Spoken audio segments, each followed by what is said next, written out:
శ్రీరాముడు తమ్ముడు వచ్చాడని చెప్పేసి 14 సంవత్సరాలు బ్రహ్మచర్యం పాటించాడు. అది ఈ రోజుల్లో వివర్తన కూడా కాదు. ఒక పిల్లలకు గ్యాపే మేము అన్ని రోజులు చూస్తలేము. అలాంటి సిచ్యువేషన్లో ప్రపంచం అంతా అలాంటి రాముడు 14 సంవత్సరాలు బ్రహ్మచర్యం ఉంటాడు, నిబద్ధత. అలాంటి పరిస్థితి కూడా చూడడు. ఈరోజు మనం ఎంతో మధురంగా ఉన్నాం. అలాంటి రాముడి చేతిలో ఒకటే ఒక డౌట్ ఎక్కడ నుండి ఉన్నది ఏంటంటే, ఎవరో మనం అంటే నేను చూసింది కరెక్టో కాదో తెలియదు సార్. ఒక చిన్నప్పుడు సినిమాలో చూపించారు అంటే ఎవరో చాకలి వాడు చెప్పాడని చెప్పేసి రాముడు సీతాదేవిని మళ్ళీ అడవుల్లోకి పంపించారని చెప్పారు. అంటే మనం రాముడి చేతిలో అంత ఆదర్శవంతంగా ఉన్నప్పుడు ఇదేమన్నా లోపమా, లేకపోతే మాకేమన్నా అర్థం కాలేదా? మీరేమన్నా చెప్పగలుగుతున్నాను?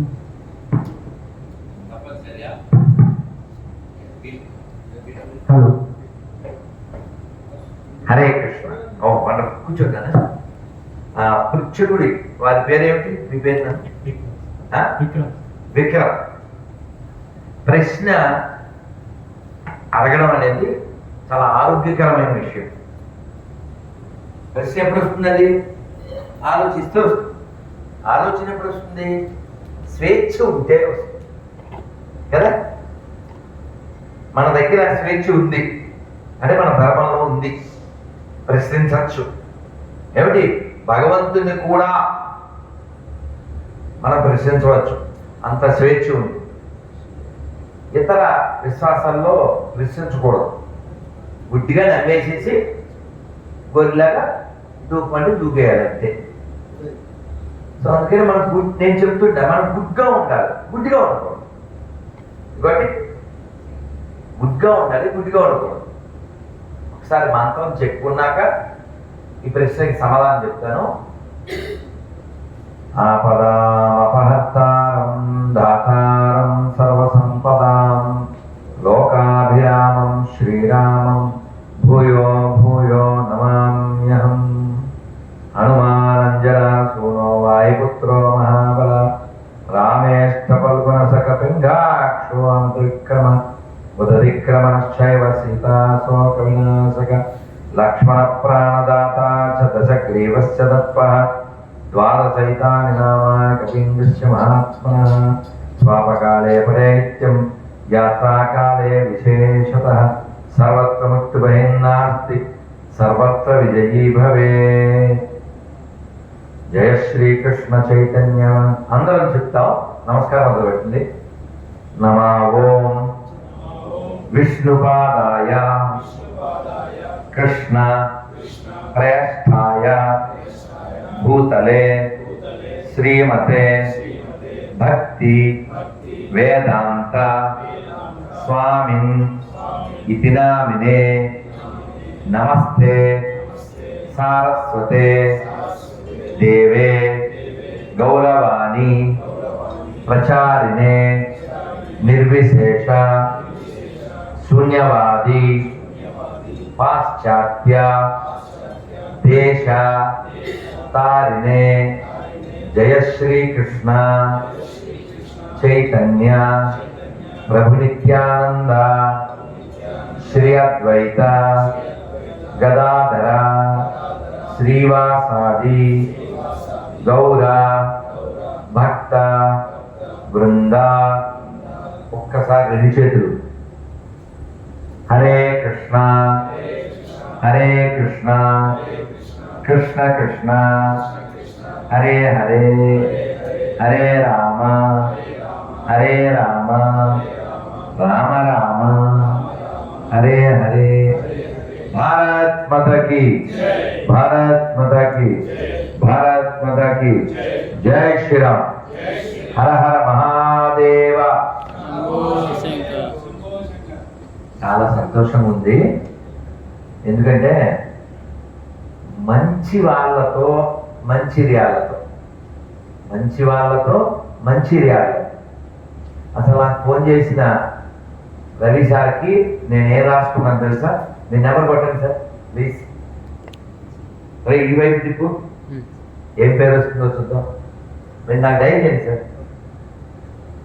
అంటే మంచి వాళ్ళు కలియుగంలో మృగ్యం అయిపోయారు, అంటే తగ్గిపోయారు. అలాంటిది మంచిర్యాలలో మంచి వాతావరణంలో మంచి వాళ్ళతో. ఎందుకంటే నేను ఇప్పుడు కింద డాక్టర్ గారితో అన్నాను, సార్ కనబడుతున్న పేరు మంచిర్యాల ఏముంది రెడ్డి, కనబడుతుందా? ఏముంది? మంచిర్యాల మంచి డాక్టర్ గారు.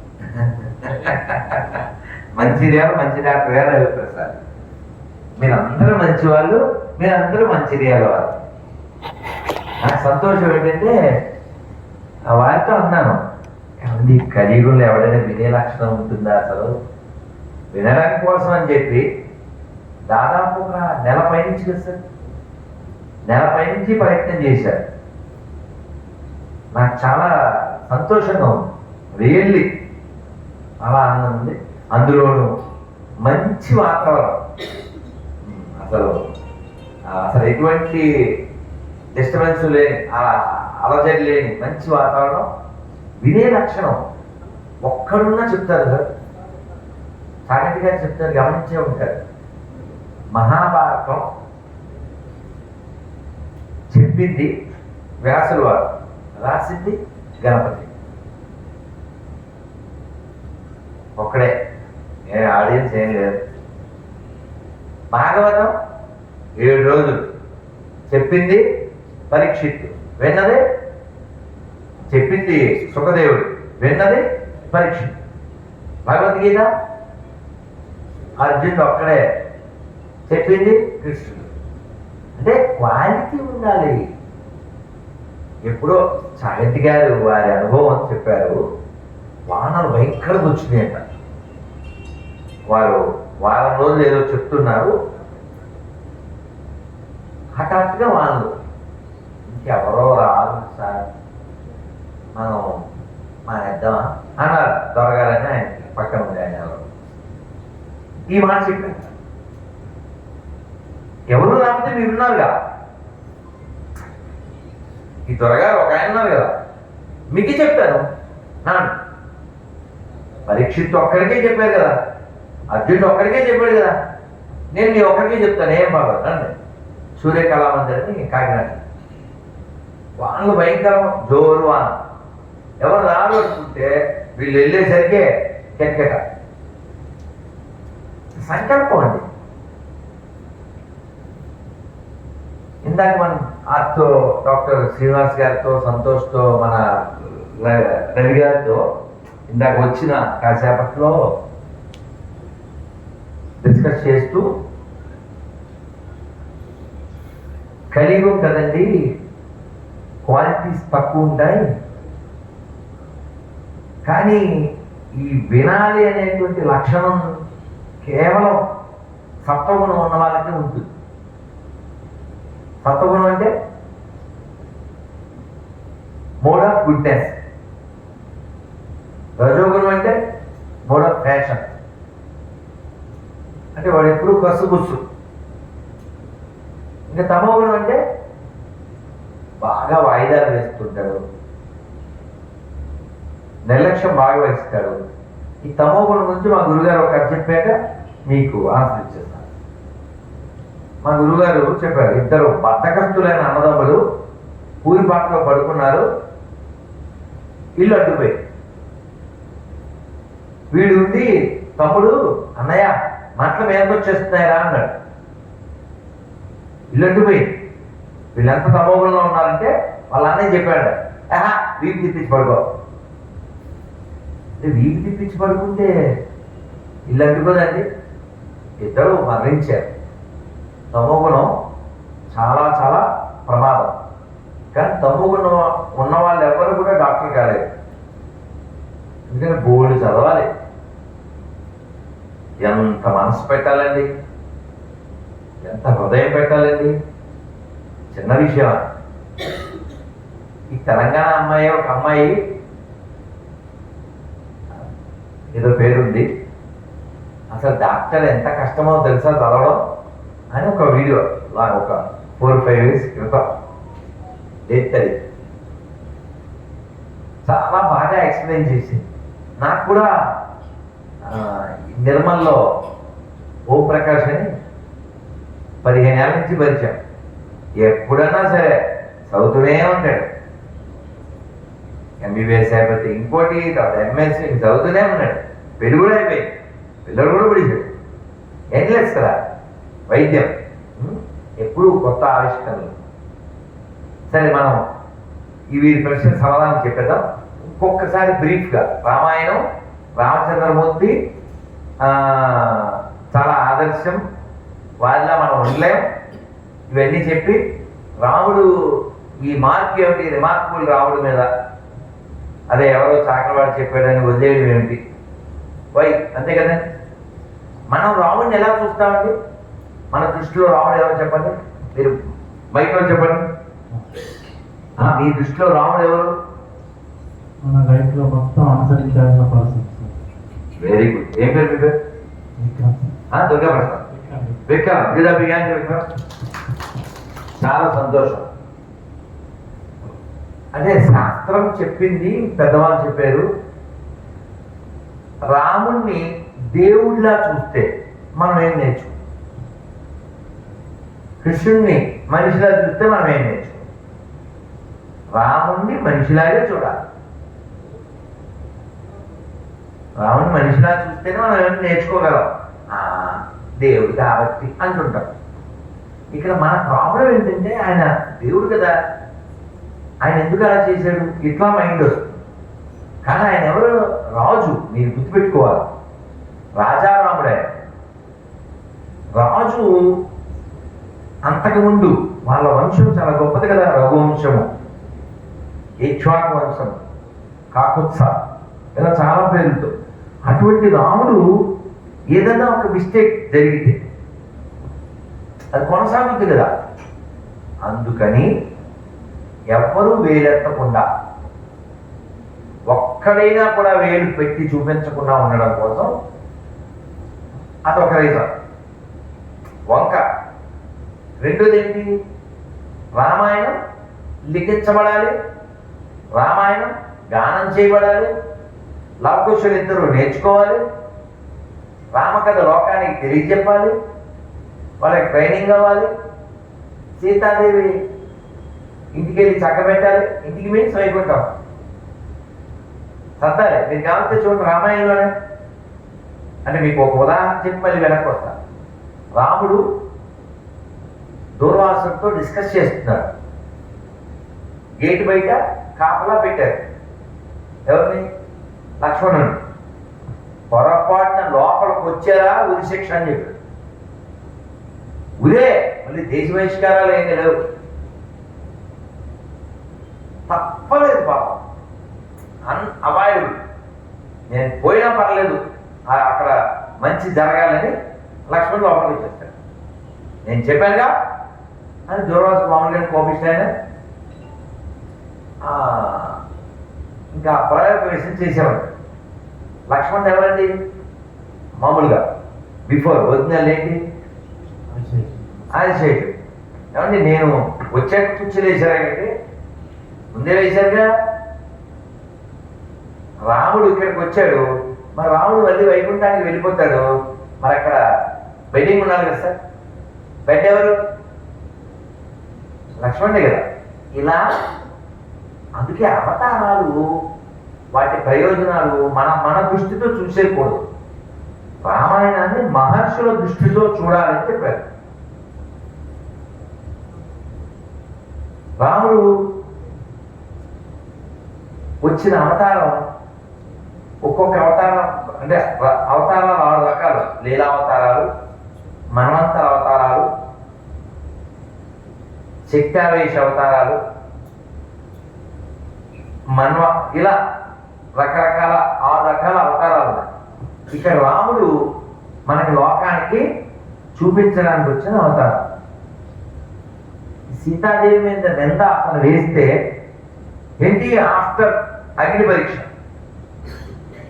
అది ఎంత, అది రెడిక్లెస్ కదా. అసలు వాటిని వేసేయడం రావడానికి ఏమన్నా పెద్ద పని అంటారా? అవన్నీ అసలు భూమి మీద లేకుండా చేయించా.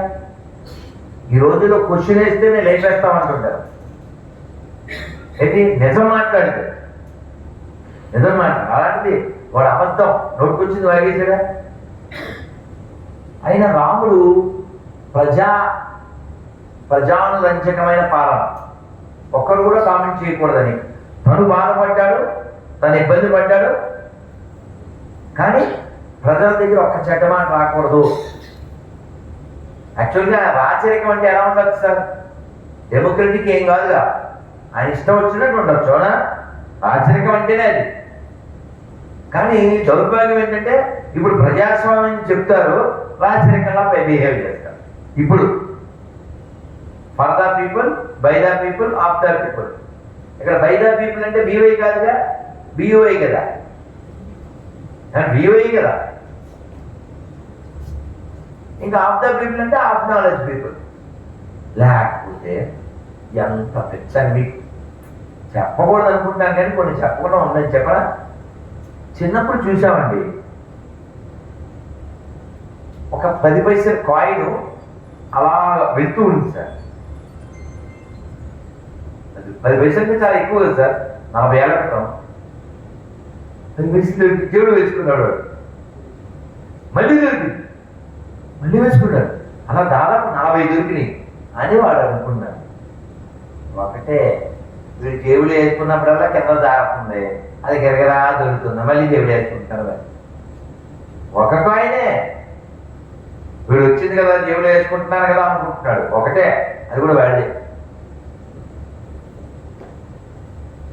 గొర్రెలకి అనౌన్స్మెంట్ చేశారు, ఉచితంగా చలి కోట్లు, స్వెట్టర్లు కుట్టిస్తాం ఊళ్ళతో అని చెప్పారు. అన్ని గొర్రెలు ఓట్లు వేసినాయంట. ఒక గొర్రెకి డౌట్ వచ్చింది, అంటే ఊళ్ళు ఎక్కడి నుంచి తీసుకొస్తారు? మీ దగ్గర నుంచే. వాటి ఊళ్ళే. ఇంకా చెప్పచ్చు, ఒంటె ఒంటె హనుమంతుడు వాహనం. మధ్యాహ్నం వచ్చేప్పుడు మన డాక్టర్ గారి డ్రైవర్, మేము భోజనం మరి ఎక్కడ పడా తీసుకోం కదా, ఏదో నివేదన చేసి తెచ్చుకున్నాం.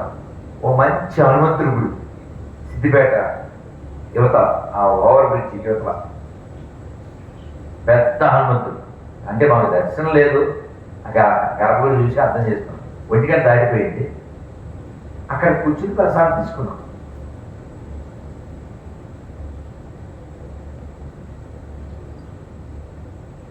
ఈ హనుమంతుడికి వాహనం ఎవరు? వృష్ణం. వృష్ణం అంటే ఒంటె. ఒంటెకి అంటే నేను వీడియో కూడా చూశాను, క్యాక్టస్ తింటుంది.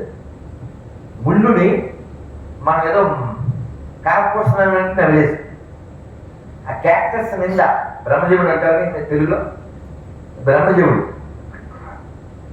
కురికిస్తే దాని పళ్ళతో దాంట్లోంచి జ్యూస్ వస్తుంది. దీన్ని దవడలు గుచ్చుకుని బ్లడ్ వస్తుంది. ఆ గ్రీను ఈ రెడ్ కలిసి ఒక రకమైన టేస్ట్ వస్తుంది. ఆహా ఏ రుచి అనరామై మరచి. వెంకటరమణ థియేటర్ ఎక్కడుందా? కాకినాడలో ఉందా? మీకు తెలియదు. 30 ఏళ్ళ క్రితం నేను సినిమాకి వెళ్ళాను కాకినాడలో, మరి మంచిర్యాల, నాకు గుర్తులేదు. వెంకటరమణ థియేటర్ అంతవరకు గుర్తుంది. కరీంనగర్ కాలేదా? Yes sir. అంటే ఒక ఫ్రెండ్ మ్యారేజ్కి వచ్చి గోదావరి కానీ మొత్తానికి వాళ్ళు ఇక్కడ సినిమాకి వెళ్ళారు. అలా అంటే ఊరికే సరదాగా చెప్పాను, I have relation with this belt. Every year ఇలాగే వెళ్తాం కదా సార్, బృందావనం నుంచి ఖచ్చితంగా వెళ్ళాలి. ఎవరొకరు కలుస్తుంటారు స్టేషన్లో. బృందావనం నుంచి రిటర్నో లేకపోతే ఇటు వెళ్ళడం ఖచ్చితంగా జరిగే పని. వరంగల్ మంచిర్యాల అసలు అన్ఫర్గెటబుల్. ఇప్పుడు ఇంకా మనం అంతా మళ్ళీ కలుస్తుంటాం. ఈ రక్తము, ఈ క్యాక్టస్ రెండు కలిపి నవ్వుతూ చాలా బాగుంది అనుకుంటుంది. ఎవరు బ్లడ్ తాగుతుంది? ఎవరు బ్లడ్ అండి? అలా ఎవడైతే డబ్బులకు ఓట్లు వేసాడో వాడి హెడ్ లేకుండా వాడి బ్లడ్ వాడే తాగుతూ, వాడి గొయ్యి తవ్వుకుని వాడి మీద వాడే మట్టి వేసుకుంటున్నాడు. రాముడు, మీరు కేవలం ఇది ఒకటి గుర్తుపెట్టుకోండి, ఆయన రాజారాముడు కాబట్టి అలా ప్రవర్తించవలసి. హస్బెండ్గా అయితే ఎవరినైనా వేసేయగలడు, రాజుగా కూడా వేసేయగలడు. కానీ ప్రజల వాక్కుకి ఆదర్శ పరిపాలనకి ఆయన ఏమంటే అసలు సీతాదేవి దోషం లేదు అనేది ప్రూవ్ అయింది కదా. అందుకే సినారయ్య గారు ఏం చెప్పారు? నా దేశం భగవద్గీత, నా దేశం అగ్ని పునీత సీత, నా దేశం సంస్కార గంగ, నా దేశం కరుణాంతరంగా.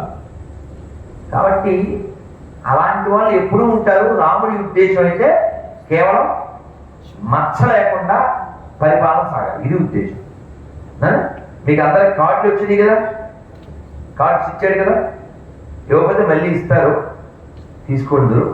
నా నెంబర్ ఉంటుంది, మళ్ళీ మనం కొనసాగిద్దాం. చాలా సంతోషంగా మీ ప్రశ్న. ఇంకెవరైనా ఏదైనా ప్రశ్న ఉంటే అడగండి, మన రవి గారు ఏం చెప్తే చేస్తాం.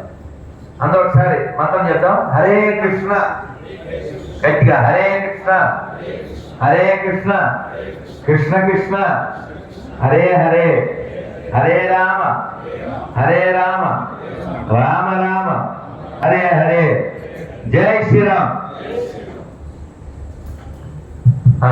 యాక్చువల్ ఒక్క నిమిషం, యాక్చువల్గా ప్రశ్న అనేది ఎప్పుడు చేసుకుంటాం? కార్యక్రమం అనంతరం. కానీ అసలు మన కార్యక్రమం ప్రశ్నలతో మొదలు. ఎప్పుడైనా మా గురువుగారు లెక్చర్ ఇచ్చగా anybody have any doubts, any questions అంటే ఖచ్చితంగా నేను చేయటం ఏదో ప్రశ్నలు ఇవ్వాలి. అడగడం చాలా ఉత్తమమైన లక్షణం, బుర్ర పనిచేస్తుంది. అందుకని కొందరు అడగలేదు కూడా మనం అడిగిన తర్వాత మేము ఏమంటారు బయటకు వచ్చేసేప్పుడు, ప్రభు చాలా థ్యాంక్స్ ప్రభు, అడుగుదాం, ఇది ఎప్పటి నుంచో లోపల ఉండిపోయింది, మీరు అడిగారు, నాకు ఇదే అలా వాళ్ళు ఆనందపడేవారు. కాబట్టి మనం ప్రశ్న అడిగితే మన ఒక్కలకే లాభం కాదు. ప్లీజ్ అడగండి. మీ పేరు చెప్పాడు. జై శ్రీకృష్ణ. జై శ్రీకృష్ణ. నా పేరు భావన లక్ష్మీ చిద్రాల.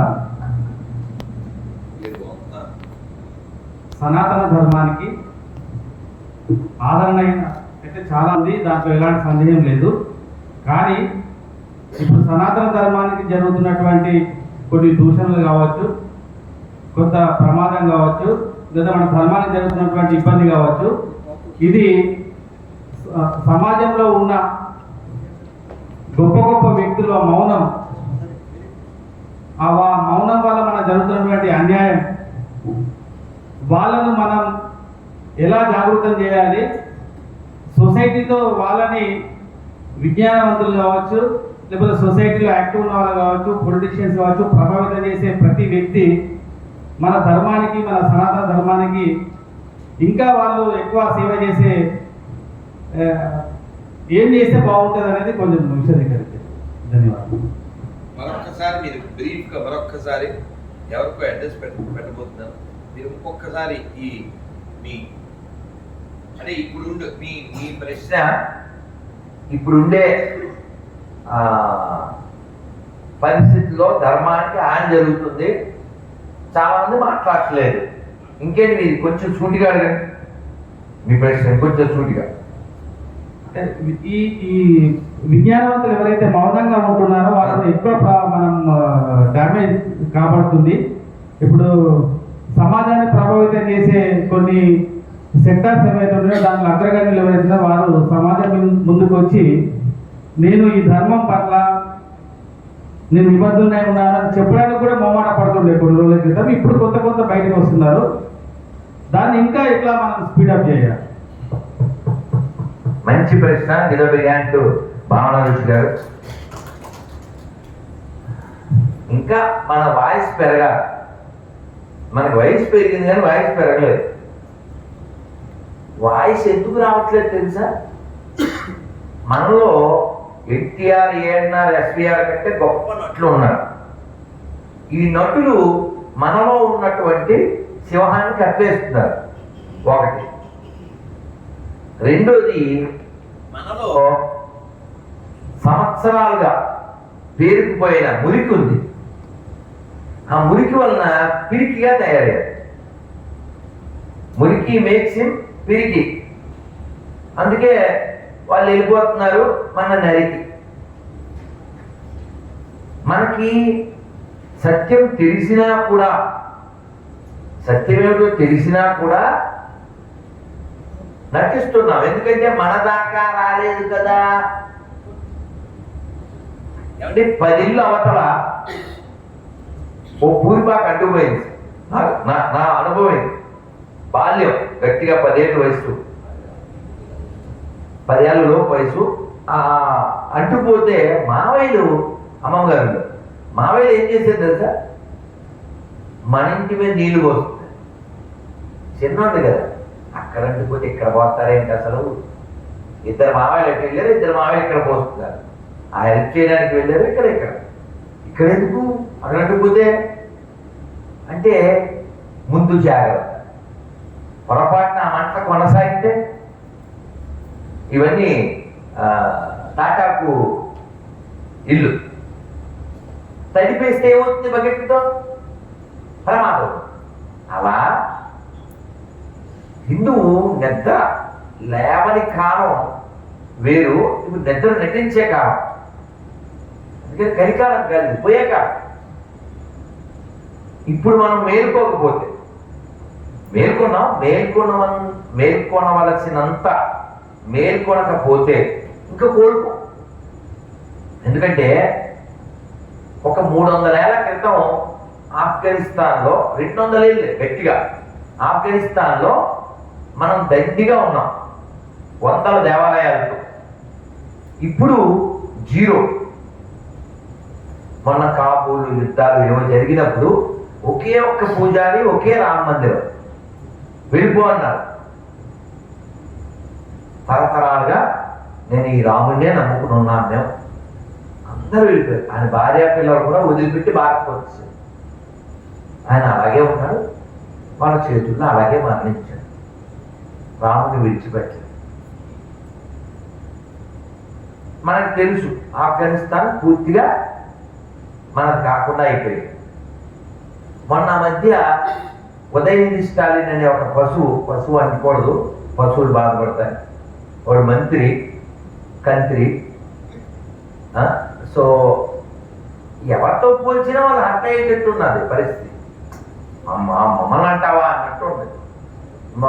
నిన్న ఈ సిఏఏ అనౌన్స్ చేశారు కదా, కిరణ్ టీవీ అని వాళ్ళు పిలిచారు. నిన్నే కదా రెడ్డి, నిన్నే వాళ్ళు ఇవాళ అది పంపించారు, ఒక చిన్న బిట్ రీల్ లాంటిది ఇన్స్టాగ్రామ్లో. ఫస్ట్ క్వశ్చన్ అది, సిఏఏ మీద నీ అభిప్రాయం ఏమిటి అన్నారు.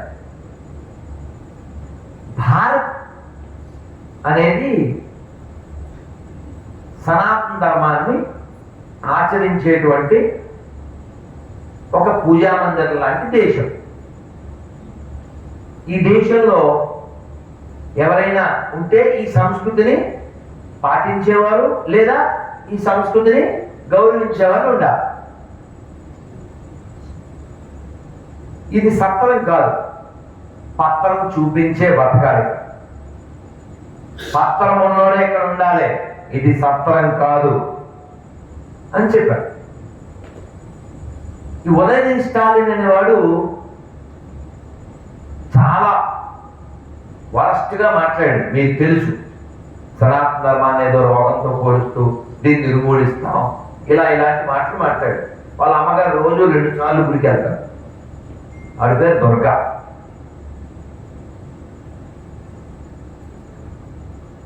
వీడికి వదిలేనుకోండి, విదేశీ మతం ఎక్కితే వీళ్ళందరికీ దేశభక్తి ఉండదు. దేశభక్తి ఎందుకు ఉండదంటే వాడు వేరే దేశాన్ని ప్రేమిస్తాడు, వాడు దేశభక్తుడే కాబట్టి విదేశ భక్తుడు. మనకి పుణ్యక్షేత్రాలు అంటే ఏం గుర్తొస్తాయి? ఓ తిరుపతి, ఓ సింహాచలం, ఓ యాదగిరిగుట్ట, ఓ భద్రాచలం, ఓ బృందావనం, ఓ కాశీ, ఓ అయోధ్య, ఓ మధుర, ఇవి గుర్తొస్తాయి. అదే మతం మాన్యుడికి ఇవేవి పుణ్యస్థానాలు కాదు, వాడికి వేరేది ఏదో అని. వాడు తినేది ఇక్కడే, ఉండేది ఇక్కడే, జై మాత్రం వేరే. ఎందుకని వాడి బాడీ ఇదే కానీ మైండ్ ఖరాబ్ అయిపోయింది. జాతీయ జెండా సెల్యూట్ చేయదు. ఎందుకు చేయాలంటే మా దేవుడు చేయదు కదా. ఎవరి దాకా వద్దు, ప్రాక్టికల్గా మాట్లాడుకుందామా? 10 ఏళ్ళు ఇక్కడ హోమ్ మినిస్టర్ ఉన్నాడు తెలంగాణకి. సాల్యూట్ చేశారా? హోమ్ అంటేనే ప్రొటెక్షన్ కదా. ఇలా ఉంటాయి భయంకర హిందూ భయం పనులు. అందుకని నేను గవర్నమెంట్కి, కేంద్ర ప్రభుత్వానికి మనం అందరం మెయిల్స్ పెట్టండి. వాళ్ళకి ఎప్పుడో ఒకటి చూస్తారు. ఒక చట్టం చేయాలి, మ్యాండేటరీ. ప్రతి ఇందాక మీతో అన్నం వేస్తారు, వారితో ముగ్గురితో అన్నం. ప్రతి చట్టసభల్లో, గుడిలో